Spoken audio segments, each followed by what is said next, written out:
So Bank Holiday Monday here. Hopefully you can hear me.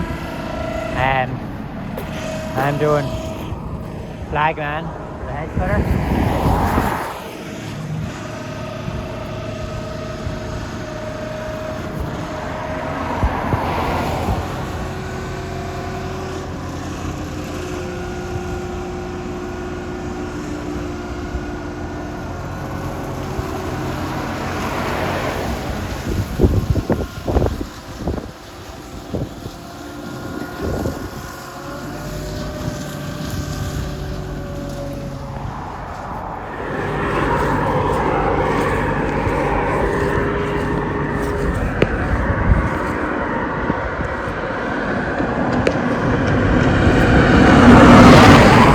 So my job is here when Daddy's hide his jacket, when I hide his vest, and when cars start to come, like this one, start to wave, like wave.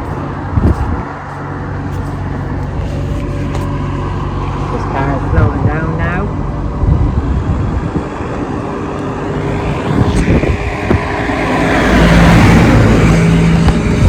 So yeah, I hope you heard that. So when the car starts to come close, I start waving the jacket or the vest so they can see me. We have signs on both ends.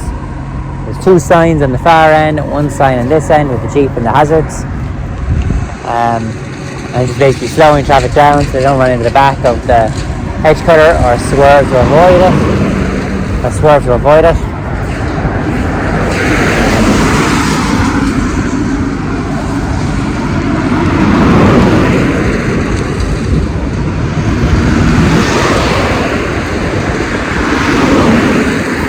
So to avoid it and hit a car on your side of the road.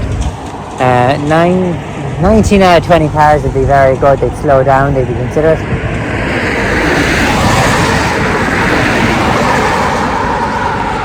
Every so often you do meet that one person that has no consideration for other road users.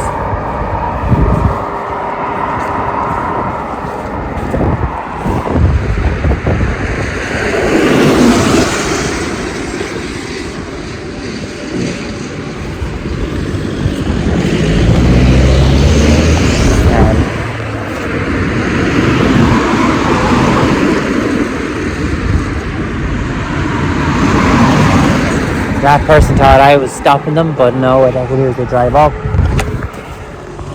Sorry, got a phone call there. And they drive up to the hedge cutter, and then Daddy will guide them out around them when it's safe.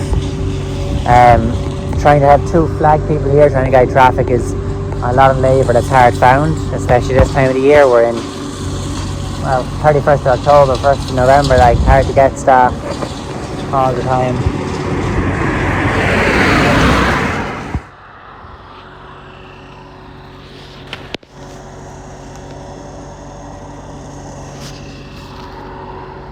So I was walking along, and all you can see in the background was our lovely pile of fertiliser bags, which we have to sort out.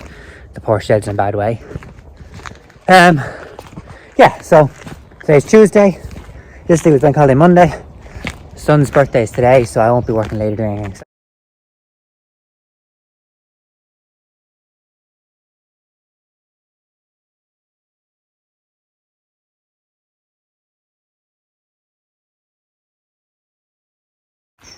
Ooh, bad lighting in here.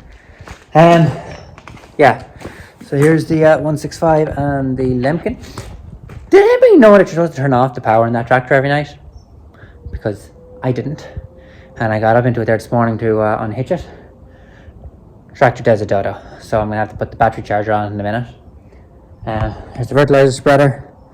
Has to be unhitched, has to be washed down properly. I only just hosed it down the last day. And then pushed into the regular shed. Need to get all this sorted. There's our old Gillespie trailer.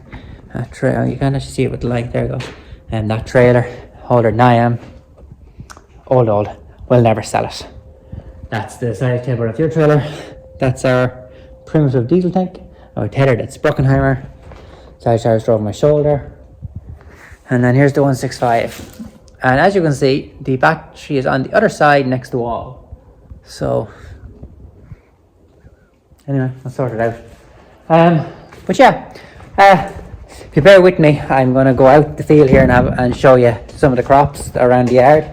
I'm not going to go get into the car and go driving down to a few other places, but we'll show you. We'll start up here.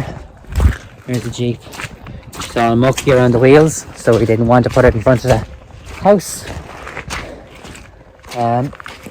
So we're just walking up behind the sheds here. Needs to wash, needs to go in a shed, needs to be returned. Now here I'm going to flip the camera, if I can figure out how you do it. Okay, so this is a crop of winter oats. Variety is Husky, and as you can just kind of see, it's just peeping. But it looks good, and I'm not too worried because it wasn't sown that long ago. You can see there's still a little bit of water lying in the odd place. This is where all the bars and all that from the feed rails from the slats came out. Or was put. But yeah, you can just kind of see that faint of green. And you can see here, this is actually, I don't know what you would call it, mint hill. This part here. And you just hit with the power arrow and sewn straight in. And you can just sort of see the oats coming up through it.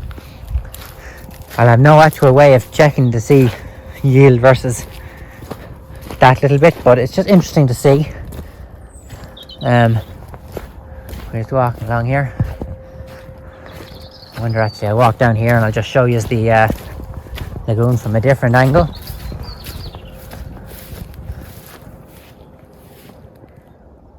There's the old sprayer. But there's the lagoon. It's getting full quick. Yeah, the poor sprayer. But yeah, there's still about 2 foot left in it, and it's just the widest part, so there's still a good bit of space. But all the same, it's getting full. It's going to run out of space soon. So yeah, we have planning permission to bring a new lane straight in along down by the dung spreader there, and straight down along by that hedge to the road. Here's what the planning permission is. So we just need to get on that. Here's a crop of winter barley, and it's looking really good, except for that headland you see. Just if you look down along here, it just kind of goes, see there, and you can see where I overlapped. You know, you have to do a half run. But yeah, so here it's not looking too great here because I decided to roll some of it. I thought today was looking good, so you can see, here's is that my tram line? No. That's for something where a tractor drove. So it is. You know, and you can see everywhere the tractor drove. Now, I would be expecting it to recover, hopefully. But we'll see. That really proves why you need the big tyres on it. The tractor went to a hedge cutter this year, which is something it doesn't usually has big tyres on it for the sowing season. But anyway, we'll have to absolutely prioritise it next year. But it's looking good. If I recall correctly, the variety is Cassia. No, the Tardis. No, it's Tardis, I apologise. We do have Cassia, but this is Tardis. And you can see the bloody crow damage. And you can see there, I don't know if you remember the video. Sorry, finger right. This area right here, you're looking at me.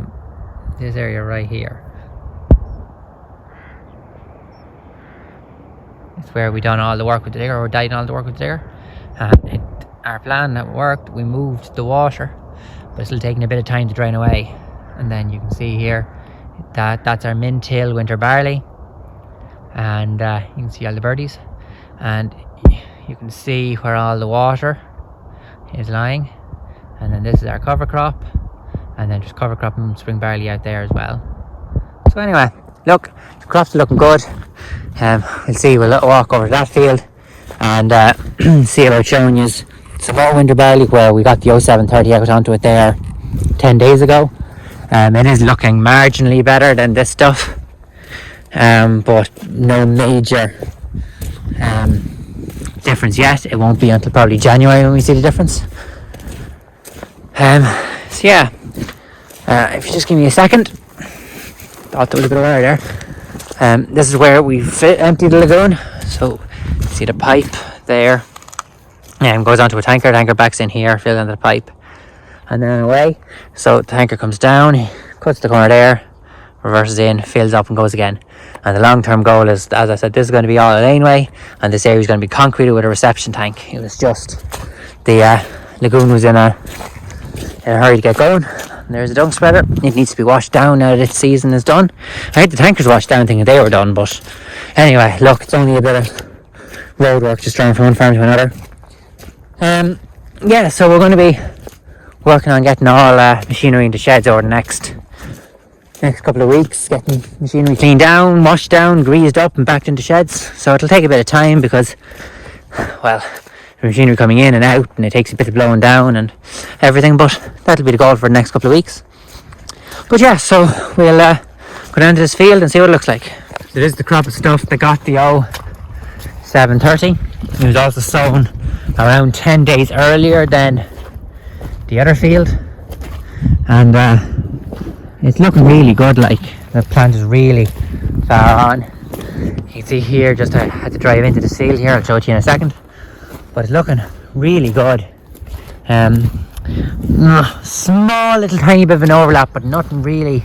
Okay, that's a bit bigger, but anyway, across the field, nothing really worth talking about. I sowed this field, as the last field I sowed with 724 before I went off to get fixed. Please God I have that back soon. So this is cover crop. It didn't strike as great as I was hoping it would, but it's not looking too bad either.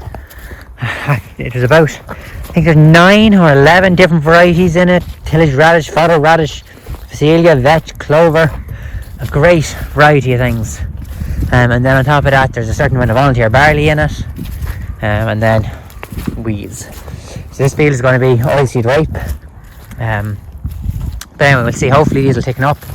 I have a sheep farmer interested in grazing it if it does thicken up, and that'll save me having to round up it, because the sheep will graze it absolutely bare, and then I can come in and plough it. But I suppose it'll depend on what the sheep do as to whether or not I go in with a disc harrow or not. But yeah, oh geez, I better go get that bar for spray catches it, for the camera catches it. But yeah, no, it's not looking too bad. Like, there's a good strike on it. It's just not as good as I thought it would be for what it cost. The mixture was called Regenerate. Usually I'd make my own mixture stuff, but I was in Liffey Mills and they were offering this mixture, and I said, you know what, we'll give it a try. So it was 11 kilos a hectare. Pretty sure it was 11 kilos a hectare with a 2 hectare bag.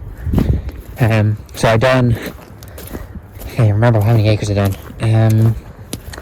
43, 53, 65 acres. And 65 acres of it. And we'll see. That feels probably the best looking one. I might see, I might not graze it with the sheep. I might, what am I thinking of? I might, see if I can get some slurry for it in the spring, in January, and put a bit of slurry out onto it, see if it'll grow, and go from there. This bar, I was recalibrating my sowing, or the speed on the one pass, and I said, I'll get that one going back up, and then I was afraid if I stopped going up, the tractor would be under pressure getting going again, and I just said, you know what, I'll get it when I'm spreading the fertilizer, and I spread the fertilizer, and then I said, I'll get it when I'm spraying, but how wet ground is, I don't know whether I'll get spraying, so when I'm here, I might as well grab it. Strike while the iron's hot, it's the only way to do things. So anyway, so I'm going to go and see if I can get the 165 started. I'll talk to you in a bit.